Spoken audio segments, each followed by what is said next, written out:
Assalamu alaikum viewers, Kani here. Today we're going to make diabetic jam because I just think the price of diabetic jam for people who are diabetic is stupid.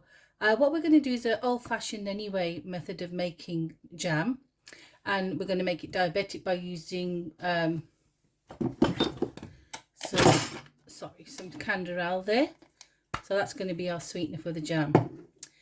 So this is not going to be like strawberry jam or raspberry jam. This is going to be a fruit jam. So that's what we're going to do. And we're going to start off firstly by doing our measurement. Going to get a cup, one nice medium-sized apple washed, 2 plums that have seen better days, and I'm going to use what's left of my blueberries, frozen ones. We'll put a couple of them in. Mind you, they're going to give off nice moisture once we start cooking them. Let's put that in. Right there. Oh no, let me know in the comments and tell me what's the most expensive diabetic jam that you've seen on the supermarket, and let me know so we'll do a comparison. And now this is frozen pineapples. There's not many left in there, so that's a cup full of pineapple as well going in. Like I said, this is just going to be like a fruit jam. So we've done that. So I've got my bag for my Lipton's tea. What I do is I keep my peelings and I put them in there and I freeze them. So then when I make the tea, nice, it's a beverage really, it's a cold drink, the iced tea, because we're posh, take it out of the freezer and just you know, make it like I showed you in my other video for making iced tea. That one was the pineapple hack. So let's just peel this. I mean, really and truly, I do know for you jam puritans that make jam religiously and correctly, you're supposed to use Granny Smith's, but this is just an eating dessert apple that you just buy from the shop and just eat it, because Granny Smiths are sour, and you know they're firmer as well, and they have better pectin, I suppose, to make it solidify the jam a bit better.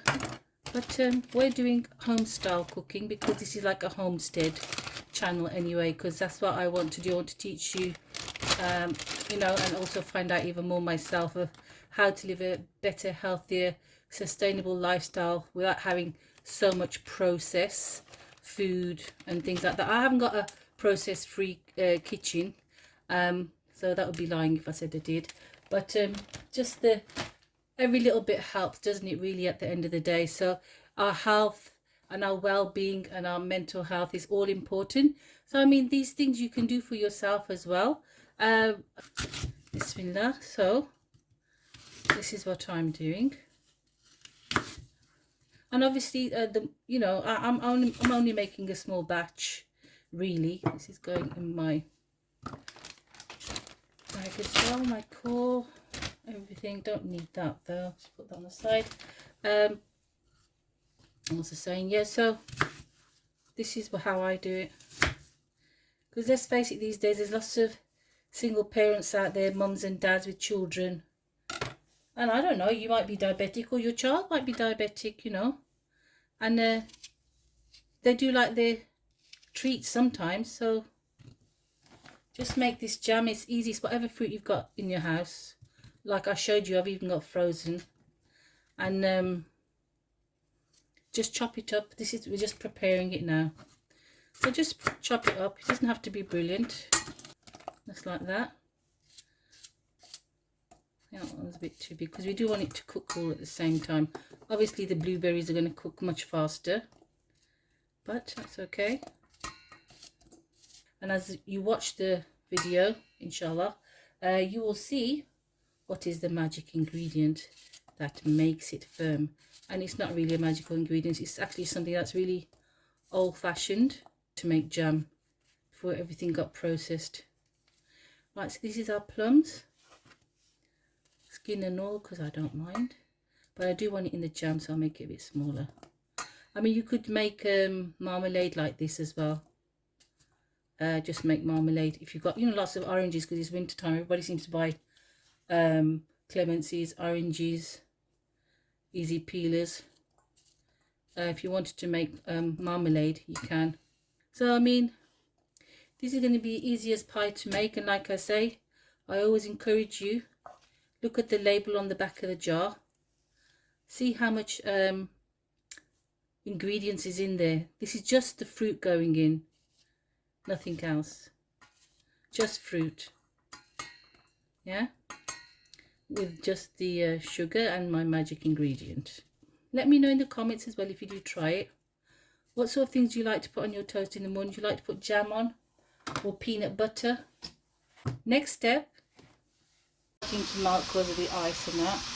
What you do is you put it on a very low heat, and then it will reduce down into like mush and water. And once you've got it to that stage, I'll show you. And it will take a little bit of time, maybe about 10 minutes. Okay, so while the jam is bubbling away on a slow gas, I've just boiled some water. So I'm just going to put it in. Sorry about the steam, folks, but it is just boiled. It needs to be just boiled as well. And then what you're going to do is you're just going to pop your lid in for your jam jars. And I got these 2 little sweet ones as well. I got these from, I think it was eBay. Leave them to the side. And then next we're going to sterilize this and this jar, because those are the lids, and we haven't made a huge amount of jam. So this is what we're going to do. We're going to sterilize next. I put the kettle open, as you can tell, and just can you see the glass is steaming up, and it's also dripping water.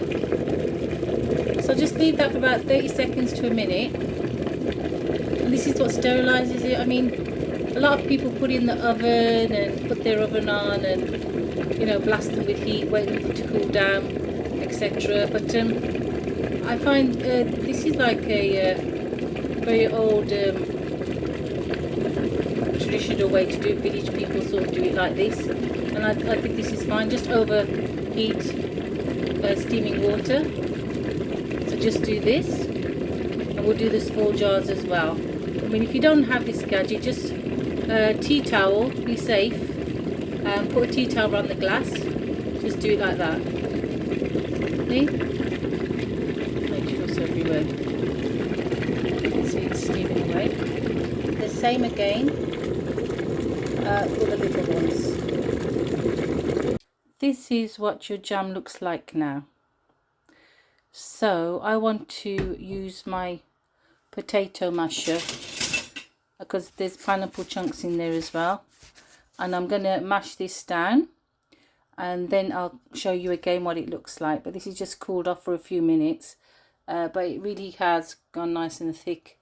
I did add 1/3 of a cup of water in there as well, while it was, because it boiled dry, because all the frozen juices, you know, just got dried up in it. So I added a little bit. Okay, so this is where the magic's going to happen now. So we've got our jam. I told you I mashed it down with the masher. And because, you know, canderel is quite sweet as well, so I'm not going to just put in cups and cups of whatever measurements. We're going to go for just, this is like a normal tablespoon, what you'd eat your dinner on, that type of spoon. And now for the magic ingredients, let me just open it up. Kettle's just boiled. So what you need, pick up, so you get it ready, I would say 1 heaped teaspoon, yeah, like that, of corn flour. Yes folks, corn flour, and that's going to be a thickening agent. And then another tablespoon there. I can always add more. Yeah, that's pretty thick already, so we'll add a little bit more. This is the second tablespoon of water going in, and another one. So that's 3 tablespoons of water into your cornstarch. Yeah, and give it a nice stir so it all emulsifies in the water. That's done. Bismillah. Pop it into your jam. Once you've done this, let's get your stirrer for your jam. And as you can see, this is already thick and it's going to thicken up quickly. I'm going to put it back on the hob. Just change colour slightly. Yeah, but I mean, that doesn't matter because we know what's in there and we know everything's healthy and good. There's no E numbers, no preservatives. This jam you would keep in your fridge once you've opened it. Yeah, but the whole point is that you are going to eat it anyway. So at the moment there's no sugar in that, and like blueberries and pineapples, you know, have slight sweetness to it. So what we'll be doing is, like I said, only giving it to the canderel. Not even a heap, just a level teaspoon because I don't want it too sickly sweet. Pop that in, bismillah. And now stir it, because this is going to tell you if you need to add any more sweetener in. This is what makes it diabetic, because you haven't used your pectin sugar and your normal sugar to sweeten it. Now at this stage you do have to give it a taste test. It's at home so I can taste it. I think it needs more, so let's add some more canderel. So this is second level teaspoon. I'll give it one more. 3 level, not teaspoons, tablespoons. Okay, 3 level tablespoons. I'll get my teeth in. I'm saying tablespoons, not teaspoons there. Sorry folks. Right, we do have to cook the flour off as well.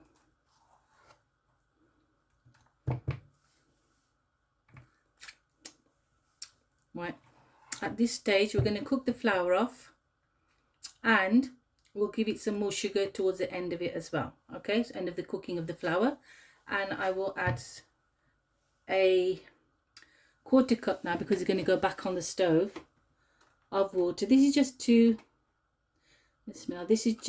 to cook off the corn flour that I used. There you go. See, so it's gone much more watery now, and now the corn flour will start to thicken it and cook away on the stove. So now I've added another 4 tablespoons of canderel to it, and if you notice, it's gone back to its dark colour, this jam, and it's nice now. It's not like how you'd get a sugar jam. It's like a really fresh tasting fruit jam, so it's quite nice that if you put it on a scone or have cream and jam toast on that, that would be really lush and nice. So I just want to show you something. If I can balance this there, this is what you want. Nice jam too. See, fruit jam. So that's what you want, like nothing dribbling on it or anything, just a big clear line, and that's how you know that this is going to solidify, this jam. So I'm just going to show you how I'm decanting it now, and then that will be it. So bear with me. So we've just decanted these. So I made one medium. This is like a medium to large size jar. It's not like a regular jam jar size, but I put it in, and you can see that it's already solidifying, so it's not really moving about that much. So that's that one. And then I did want to fill in one of the little baby jars, because it's always nice to have that on a side plate, isn't it, with a toast or a scone. So that's, I've accidentally filled that one up too much, I think, but that doesn't matter. So then there was this one. I just had a tiny bit left and I didn't want to waste it. Every bit helps. So what it is now is you have to cover them with a tea towel, leave them on your kitchen counter at least for 6 to 7 hours, let it rest itself, and what will happen is these lids will become airtight seals, so there's no bacteria going to come in them. So you could leave them in your cupboards, but then once you open your jam, you have to put it in the fridge, and every time you use it, put it back in the fridge, just like a normal jam. Once the seal's broken, you know, it's broken, so you put your jams in the fridges. So that's what you need to do. Fruit jam. Okay, I really do hope that you try them, and I hope that you enjoy it as well. Please leave comments if you have tried your diabetic jam, and also let me know how much diabetic jam is near you. It's very interesting to know for me, because I'm always looking at costs and things. It doesn't matter if you can afford things, but it is a principle of matter that, you know, what are the prices like today? It's just ridiculous, you know. I mean, I remember a couple of months back I was buying meat for £5, literally. So that's halal meat, that is. So that's what I'm saying. It's a principle matter as well, and every penny helps. And you know, make it for your loved ones at home. Surprise them and make them some diabetic jam if they have, you know, diabetes. Let me know, okay? Please share and subscribe and like to the channel. Allah bless you. Take care. See you next time soon.